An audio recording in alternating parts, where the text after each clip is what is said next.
ছেলেদের সব থেকে যেটা বাজে অভ্যাস বলবো না, ধরে নাও বউ আর মায়ের সঙ্গে দুজনে ঝগড়া বা হাতাহাতি হচ্ছে, আগে গিয়ে বউকে দু ঘা জোর কষিয়ে দেবে, কেন অশান্তি করছো?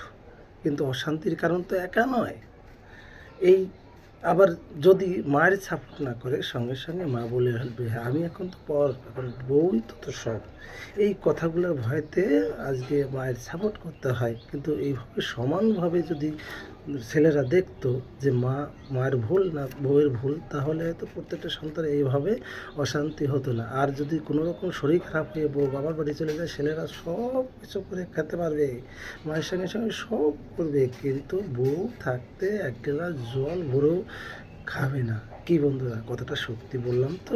যদি মনে হয় সত্যি, তাহলে লাইক কমেন্ট শেয়ার করে পাশে থেকো।